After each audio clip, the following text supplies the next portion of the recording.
Meus queridos e amados irmãos, quero cumprimentar a todos os nossos irmãos com a paz do Senhor. Seja muito bem-vindo à nossa Escola Bíblica Dominical nesta manhã, dia 28 de setembro. Muito bom estarmos uma vez mais aqui juntos, reunidos em torno da Palavra de Deus. Meus queridos irmãos, quero louvar a Deus nesta manhã, pois bem, chegamos à nossa última aula.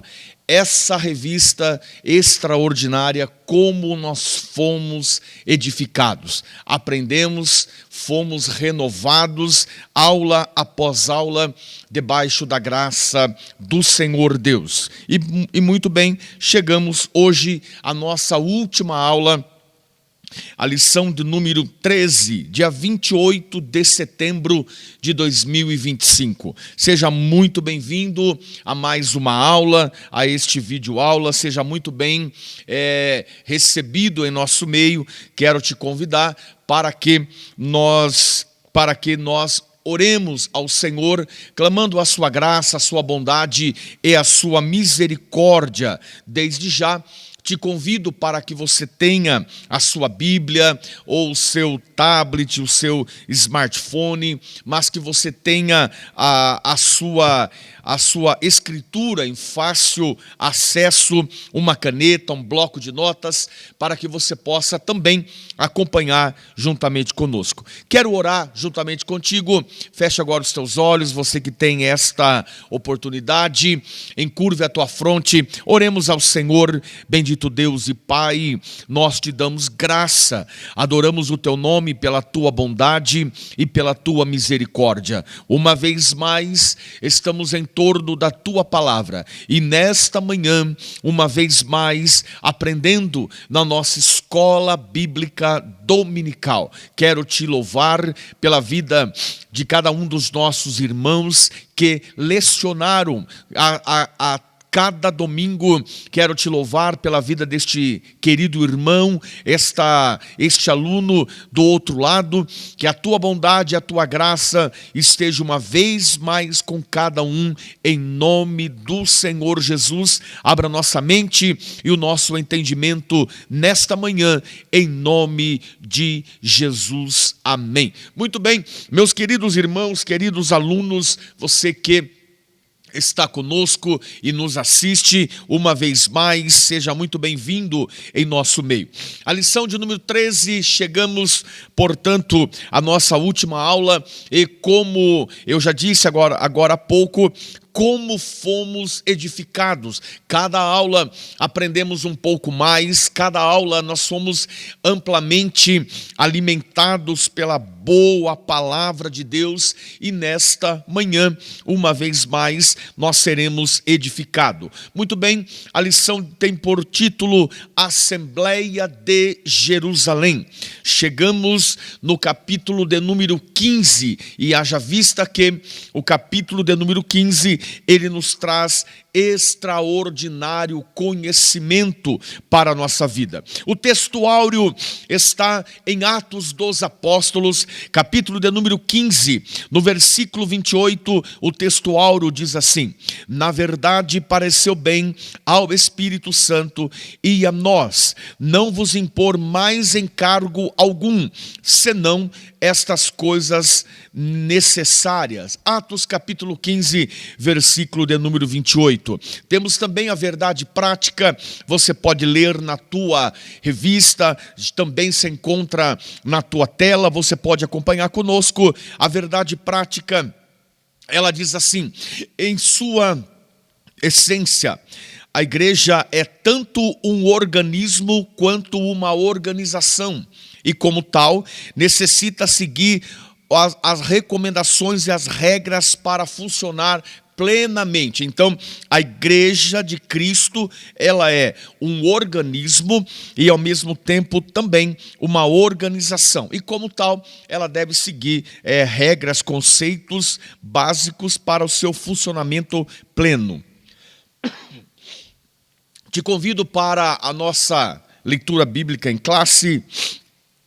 Está da carta de Atos, capítulo 15, e nós vamos ler a partir do versículo de número 22. Você pode acompanhar juntamente conosco. Atos capítulo 15, a partir do versículo de número 22, diz assim o textuário: Então pareceu bem aos apóstolos e aos anciãos, com toda a igreja, eleger varões dentre eles e enviá-los com Paulo e Barnabé a Antioquia, a saber, Judas, chamado Barsabas, e Silas, varões distintos entre os irmãos. E por intermédio deles escreveram o seguinte: os apóstolos e os anciões e aos irmãos dentre os gentios que estão em Antioquia, Síria e Cilícia, saúde, porquanto ouvimos que alguns que saíram dentre nós vos perturbaram com palavras e transtornaram a vossa alma, não lhes tendo nós dado mandamento. Pareceu-nos bem, reunidos concordemente, eleger alguns varões e enviá-los com os nossos amados Barnabé e Paulo. Versículo 26, homens que já expuseram a vida pelo nome do Senhor Jesus Cristo. Enviamos, portanto, Judas e Silas, os quais de boca vos anunciarão também o mesmo. Verso 28, na verdade, pareceu bem ao Espírito Santo e a nós não vos impor mais encargo algum, senão estas coisas necessárias, que vos abstenhais das coisas sacrificadas aos ídolos, e do sangue, e da carne sufocada, e da fornicação. Destas coisas fareis bem se vos guardardes, bem vos vá. Tendo-se eles então despedido, partiram para Antioquia e, ajuntando a multidão, entregaram a carta. E quando a leram, alegraram-se pela exortação. Depois, Judas e Silas, que também eram profetas, exortaram e confirmaram os irmãos com muitas palavras. Que coisa boa! Esta passagem bíblica que ora nós lemos, ela está registrada em Atos 15 e nos apresenta um cenário maravilhoso, um cenário glorioso, quando as portas irão se abrir de uma forma extraordinária para o público gentil. Muito bem, te convido para a nossa introdução, com esta aula de hoje, com esta lição, haja vista a última, terminamos os estudos sobre a igreja de Jerusalém. Aqui veremos como a igreja agiu para resolver os seus conflitos de natureza doutrinária. Um grupo composto por fariseus convertidos. É importante que você que está nos acompanhando e gosta de tomar nota, grife esta expressão. Um grupo composto por fariseus convertidos à fé insistia que os gentios convertidos deveriam guardar a lei. Então reparem que há um grande embate. O capítulo 15 do livro de Atos, ele nos mostra um grande embate que vai ocorrer entre um grupo, e este grupo é um grupo de fariseus que se converteram à fé e, entretanto, eles continuavam oprimindo, de certa forma, causando até mesmo conflito, para que os gentios convertidos agora, eles não abandonassem a lei, mas que estivessem ligados de toda forma, de toda maneira, ao rito da lei, a lei mosaica que com agora a fé em Cristo, ela já não era mais necessária. Porém, estes fariseus convertidos entraram em conflito com esses irmãos, clamando que eles não abandonassem a lei. Então, o capítulo 15, ele todo ocorre mediante este conflito. Vejamos então o que diz: no entendimento dos apóstolos, se isto fosse exigido, a salvação deixaria de ser totalmente pela graça. Se os apóstolos aceitassem a condição imposta por esses gentios, então, por estes fariseus convertidos, então a salvação, ela deixaria na sua plenitude de ser graça, porquanto Cristo morrendo na cruz, pagando o preço de morte, então eles não seriam salvos pela graça, mas pela lei. Devido à dimensão da questão e a sua importância para o futuro da igreja, os líderes se reuniram em Jerusalém para buscar uma solução para o problema. E que problema? Lucas deixa claro que a decisão tomada pela igreja naquele momento foi guiada pelo Espírito Santo. É isto que veremos agora. Muito bem, você que está com a sua Bíblia, eu quero te convidar com a Bíblia aberta para que você leia comigo Atos dos Apóstolos, capítulo de número 15. Haja vista que o capítulo de número 15 é um divisor de águas. Ele é um divisor de águas. É onde justamente a igreja que está entre o povo gentil será abraçado pelos irmãos de Jerusalém. E era justamente isso que os fariseus convertidos não estavam querendo. Eu quero te convidar para você ler comigo Atos capítulo 15, no versículo de número 2. Diz assim o texto bíblico: tendo tido Paulo e Barnabé não pequena discussão e contenda contra eles. Quem? Eles, os fariseus convertidos. Então, resolveu-se que Paulo e Barnabé e alguns dentre eles subissem a Jerusalém aos apóstolos e aos anciões sobre aquela questão. Quero te convidar também para que você leia comigo o versículo de número 4. Quando chegaram a Jerusalém, quando esses apóstolos, Paulo, Barnabé e mais alguns irmãos também vão levar o problema que estava estabelecido até Jerusalém, diz o texto bíblico, Atos 15, 4. Quando chegaram a Jerusalém, foram recebidos pela igreja e pelos apóstolos e pelos anciões, e lhes anunciaram quão grandes coisas Deus tinha feito com eles. Versículo 5, alguns, porém, olha comigo o que diz o texto: alguns, porém, da seita dos fariseus que tinham crido, se levantaram, olha só, levantaram-se, dizendo que era mister circuncidá-los e mandar-lhes que guardassem a lei de Moisés. Congregaram-se, versículo 6, congregaram-se, pois, os apóstolos e os anciões para considerar este assunto. Então, há naquele momento um conflito estabelecido, porque de um lado estava o povo que havia os fariseus que se converteram, mas não abriam mão da lei.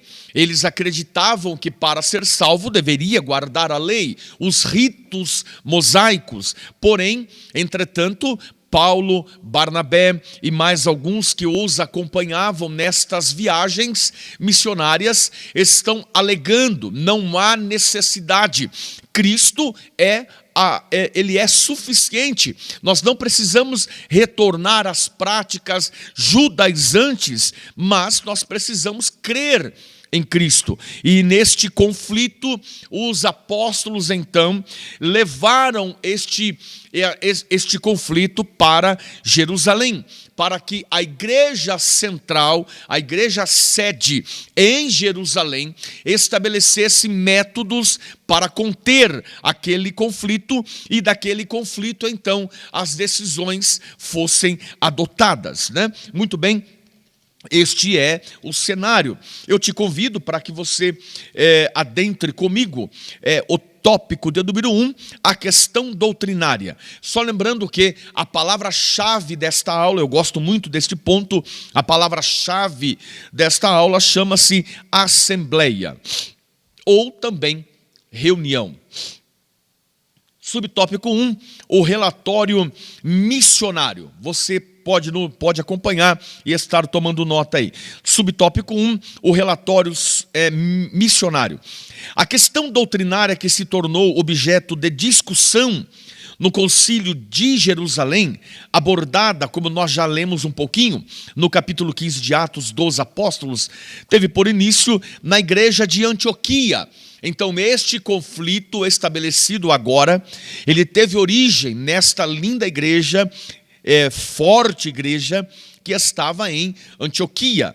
Ela começou quando Paulo e Barnabé apresentaram à igreja de Antioquia um relatório sobre a primeira viagem missionária que haviam realizado. Neste relatório, os missionários narraram o que Deus havia feito entre os gentios e como estes aceitaram a fé. Quero ler juntamente contigo no capítulo de número 14, no versículo de número 27, diz assim o texto: e quando chegaram e reuniram a igreja, relataram quão grandes coisas Deus fizera por eles e como abrira aos gentios a porta da fé. Então, mediante este relato dos apóstolos, que eles afirmando quão grandes coisas Deus havia feito, que a porta da salvação havia se aberto para o público gentios, que Deus estava salvando o público gentil, então é onde se estabelece o estopim para esta guerra, este grande conflito aqui, como nós estamos falando. Este relato, ele vem de encontro justamente através deste relatório. A salvação estava chegando até o público gentil.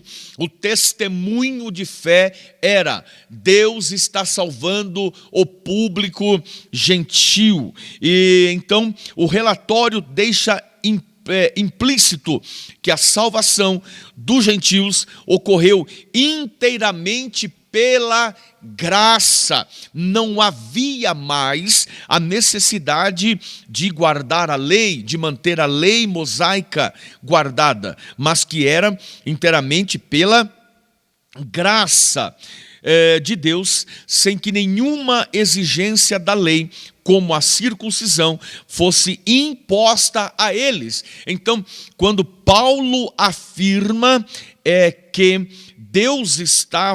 o próprio Deus estava abrindo as portas para o público gentil, Paulo deixa claro que foi justamente pela graça. Não existe nenhuma exigência para guardar ritos mosaicos, mas que a graça havia sido suficiente. Tanto Paulo quanto Barnabé viam a ação de Deus manifestada por meio de milagres extraordinários entre os gentios, como um sinal de sua aprovação, demonstrando que nenhuma outra exigência, além da fé em Jesus, era necessária para a salvação. Eles deixam claro: Deus está abrindo a porta, é pela graça, não é pela ordenança de rituais. E isto vem confrontar frontalmente os fariseus convertidos que resguardavam os conceitos judaizantes. Então, é onde está estabelecido este grande conflito e esta guerra, né? Podemos assim usar esse termo, uma espécie de guerra fria. Segundo subtópico, o legalismo judaizante. Olha só o que Lucas fala. Lucas mostra que um grupo de judaizantes se sentiram incomodados com o relatório dos missionários. Atos capítulo 15, versículo 1. Então alguns que tinham descido da Judéia ensinavam assim os irmãos: se vós não circuncidardes conforme o uso de Moisés, não podeis salvar-vos. Repare que, enquanto Paulo e Barnabé estão falando, a porta se abriu pela graça, os judaizantes, os fariseus, estão invertendo, de certa forma, e estão afirmando: não é como Paulo falou, mas se vocês não guardarem, não se circuncidarem, não guardarem a lei conforme Moisés, vocês não serão salvos. Então está este conflito doutrinário estabelecido: de um lado um cabo de força puxando para a graça, e por outro lado os fariseus convertidos, agarrados ao judaísmo, aos ritos judaizantes, tentando desmanchar aquilo que os apóstolos estavam apresentando. Esse grupo, quem era eles? Esse grupo, ele era composto por fariseus supostamente convertidos à fé, que haviam vindo de Jerusalém para Antioquia. Se opôs ao ingresso de gentios na igreja, sem que estes antes cumprissem as exigências da lei. Houve, portanto, um confronto entre este grupo judaizante e os missionários Paulo e Barnabé. A questão tomou grande repercussão, terrível, correndo o risco até mesmo de dividir a igreja que estava em Antioquia. Então, olha como que foi confrontante, como que foi complicado este conflito, esta guerra doutrinária, esta questão, que correu o risco até mesmo da igreja sede, a igreja central em Jerusalém, a igreja de Antioquia também, entrarem em conflito. Então olha como que este grupo coloca em risco o crescimento, coloca em risco a harmonia da sede em Jerusalém com a igreja de Antioquia, podendo entrar em conflito. Olha como que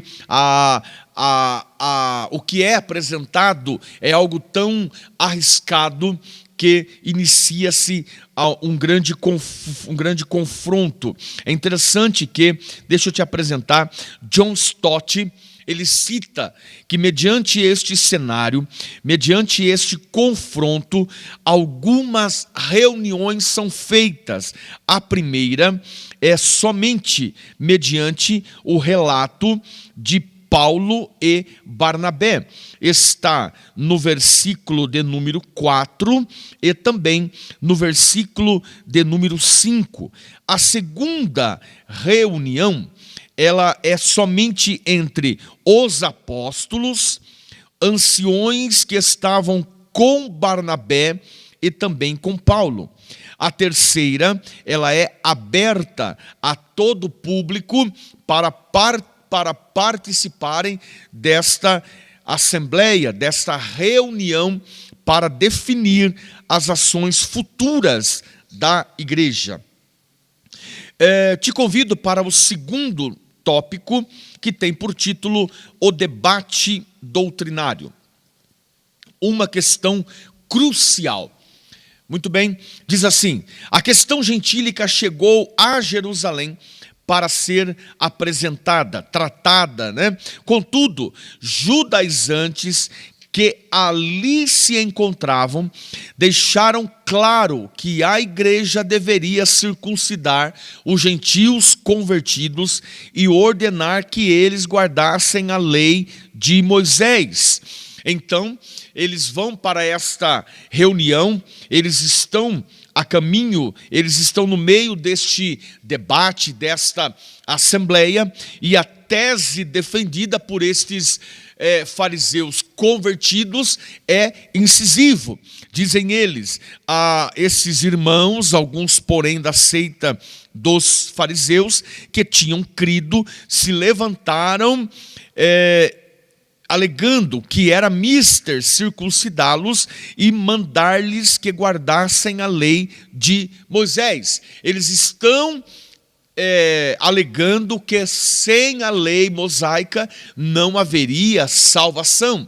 Eles alegam que sem os cuidados judaizantes, esses judeus, estes gentios, eles não alcançariam a salvação. Então, este embate, ele é complicado. No entendimento deste grupo, sem a observação da lei, ninguém podia se salvar. Então, entra em cena um homem muito importante, Pedro, o apóstolo Pedro, o ex-pescador Pedro.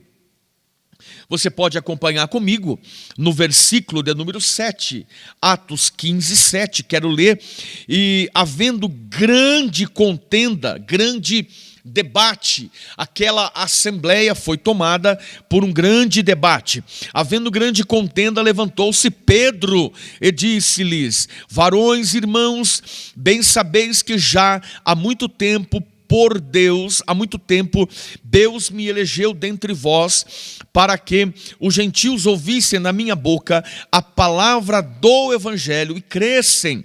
Versículo 8, e Deus que conhece os corações, lhes deu testemunho, dando-lhes o Espírito Santo, assim como também a nós. Olha o que o apóstolo Pedro está falando, versículo 9, e não fez diferença alguma entre nós, purificando o seu coração pela fé. Versículo de número 10, agora pois, por que tentais a Deus, pondo sobre a cerviz dos discípulos um jugo que nem nossos pais nos podem suportar? Interessante que o testemunho do apóstolo Pedro, ele é tão importante, ele é fundamental, ele é tão rico, que Pedro, ele frisa 4 grandes verdades que Pedro ele apresenta. A primeira grande verdade está no versículo 7, quando Pedro diz assim, eu fui escolhido. Quando ele diz no verso 8, o Espírito Santo foi dado, é uma verdade. Versículo 9, eliminou toda a diferença, também apresentado pelo apóstolo Pedro. E quarta verdade, ele tirou todo o jugo da lei. Então Pedro é de fundamental importância com o seu relato, com a sua experiência, o testemunho vivido por Pedro, testemunhado por Pedro neste momento, lembrando que no meio desta assembleia, um grande conflito, Pedro se coloca de pé. Interessante, o mesmo Pedro que se coloca de pé no dia de Pentecoste é o mesmo Pedro que se coloca de pé agora nesta assembleia para defender a causa do evangelho e apresentar mediante todo aquele público o quanto Deus estava disposto a alcançar aquele público gentio, dando a eles o Espírito Santo, não fazendo diferença, mas que todos haviam se retirado debaixo do jugo da lei. Então Pedro está afirmando que a graça alcançou esses irmãos de uma forma poderosa, de uma forma surpreendente. Pedro é o primeiro a ver a gravidade da questão e percebe que ela não pode ser tratada de forma subjetiva.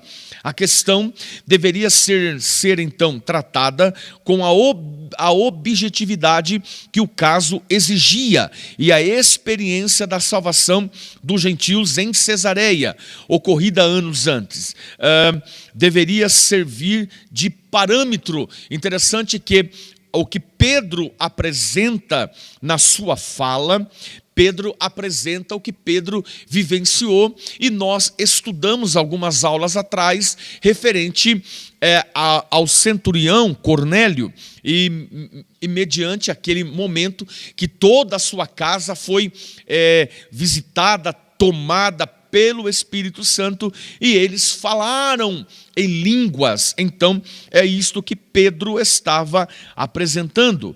Pedro então evoca a experiência pentecostal gentílica como prova da aceitação deles. Pedro apresenta o derramamento do Espírito na casa de Cornélio, batizando aqueles irmãos, dando-os a eles línguas repartidas. É esta experiência que Pedro apresenta mediante esta assembleia.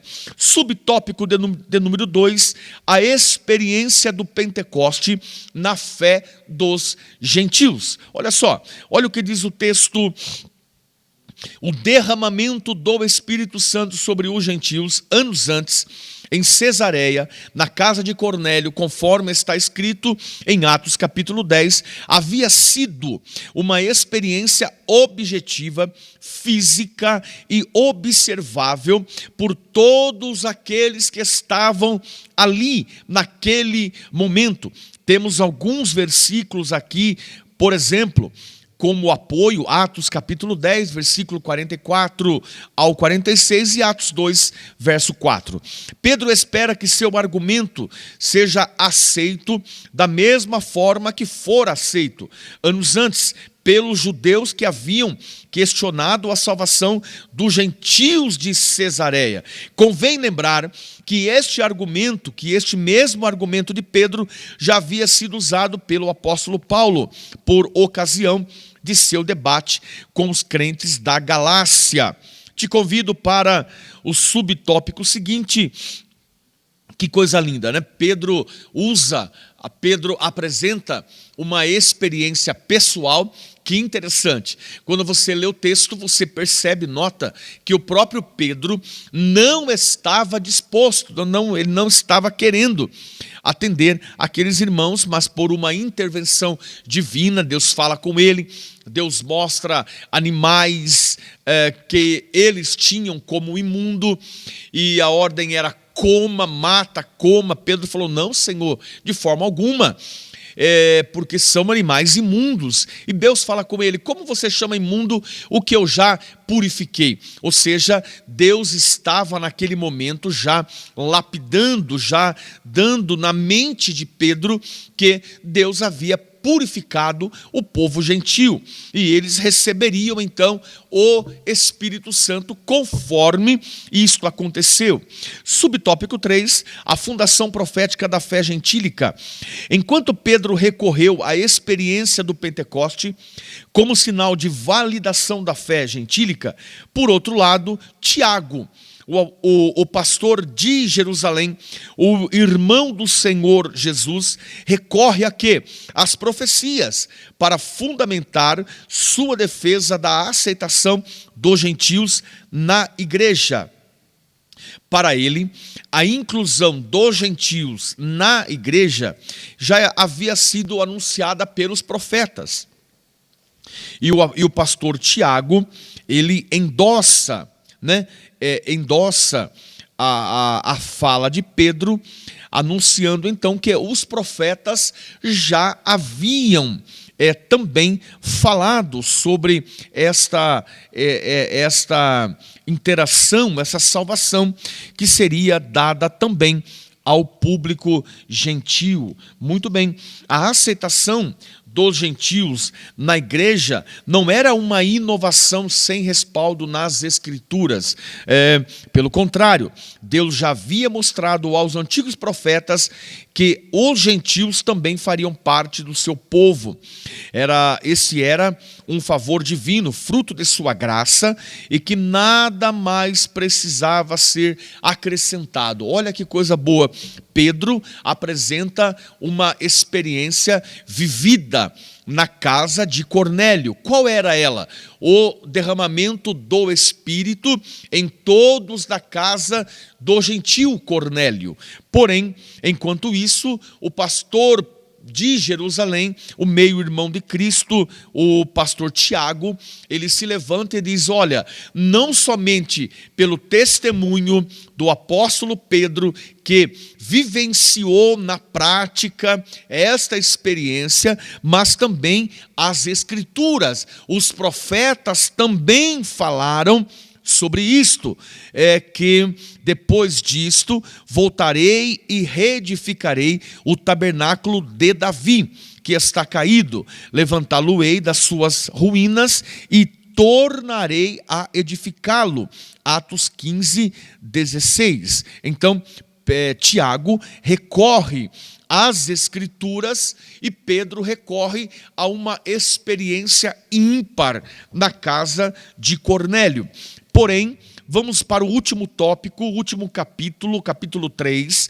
Nós vamos ver que, mediante a este cenário, qual foi a decisão, a definição adotada. Muito bem, seja muito bem-vindo à nossa escola bíblica, você está conosco e estamos aprendendo um pouco mais. A decisão da Assembleia de Jerusalém. Olha só, o subtópico 1, o Espírito, na Assembleia.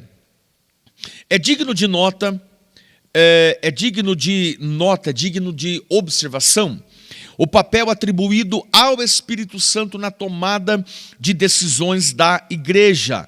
Pareceu bem ao Espírito Santo e a nós. Olha que texto lindo. Atos 15, 28. Olha só, a igreja de Jerusalém, eles vão clamar, vão orar e vão atender à vontade de Deus, à vontade do Espírito. E então, Lucas escreve no versículo 28, na verdade, pareceu bem ao Espírito Santo e a nós. Repare que há uma definição, há uma decisão sendo pautada e apresentada aqui, e não é pela cabeça dos apóstolos o que eles estão achando, o que eles pensam, mas o que diz o Espírito. E o Espírito Santo não era apenas visto como uma doutrina na igreja, mas como uma pessoa com participação ativa nela. Olha que lindo isto. Este texto faz um paralelo com Atos 5, capítulo 5, versículo 32, onde também se destaca a participação ativa do Espírito Santo na vida da igreja, que diz assim, olha só, e nós somos testemunhas acerca destas palavras, nós e o Espírito Santo, que Deus deu àqueles que lhe obedecem. Repare que os irmãos entendem claramente, têm esta concepção de que o Espírito Santo é um membro, é o dono, ele é uma pessoa ativa, tem voz, tem participação ativa nas decisões da igreja local. Isto é muito importante, querido irmão, porque o Espírito Santo não é uma força ativa, não, ele é uma pessoa. E como pessoa, ele fala, ele ouve, ele sente, ele se alegra, ele se entristece. Então, com isto, a sua participação lá na igreja de Antioquia, ela era, na igreja de Jerusalém, ela era muito bem aceita. Que coisa boa! Bem-aventurado é a igreja que aceita de bom grado, aceita e também recebe de bom grado a voz do Espírito Santo. Isto é muito bom, maravilhoso isto. Subtópico 2, já estamos caminhando para o nosso término, diz assim: a orientação do Espírito na Assembleia. Qual foi a orientação do Espírito Santo na Assembleia? O texto de Atos, capítulo 15, versículo 28, não nos diz como era feito a aparição do Espírito na primeira igreja. Contudo, a observação feita por Lucas de que Judas e Silas eram profetas. Isso é muito importante, porque o próprio Deus falava, o próprio Espírito falava, porque lá na igreja de Jerusalém havia os profetas, e apresenta Judas, apresenta Silas também como os profetas do Senhor, pessoas que Deus usava da vida deles, e que eles fizeram parte da comissão que levou a carta com a decisão tomada pela Assembleia. Indica, né, que o próprio Espírito Santo se manifestava na igreja por meio de seus dons espirituais, conforme Atos capítulo 13. Isto explica porque as coisas funcionavam na primeira igreja. Este era o padrão da primeira igreja e deve ser também o padrão na igreja nos nossos dias de hoje. Terceiro ponto, muito importante, né? É bom se explicar, quero ler também aqui, no versículo 23, e por intermédio deles, olha só, e por intermédio deles, então, fizeram uma ata, escreveram o seguinte: os apóstolos e os anciões e os irmãos, aos irmãos dentre os gentios que estão em Antioquia, Síria e Cilícia, saúde. Era a saudação, graça e paz, a paz do Senhor, aplicada naquela época. Então, esta igreja escreve uma ata relatando o que eles deveriam se respeitar e cumprir como uma regra prática para a vida cristã deles, né? Subtópico 3, o parecer final da Assembleia. Depois dos intensos debates, o parecer da Assembleia foi de que os gentios deveriam se abster das coisas sacrificadas aos ídolos, do sangue, da carne sufocada e da fornicação. Então, reparem que nós podemos contemplar aqui que eles deveriam, então, se abster das coisas sacrificadas aos ídolos, do sangue, da carne sufocada e da fornicação.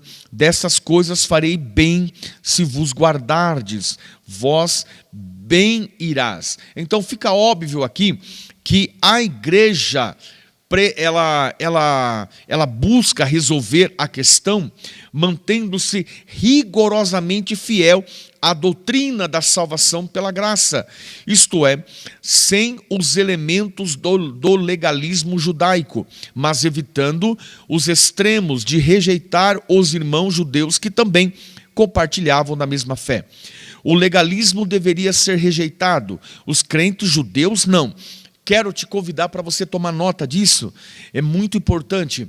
O legalismo, aquela forma que os fariseus convertidos apresentavam, ele deveria ser rejeitado, mas os crentes judeus não. Ou seja,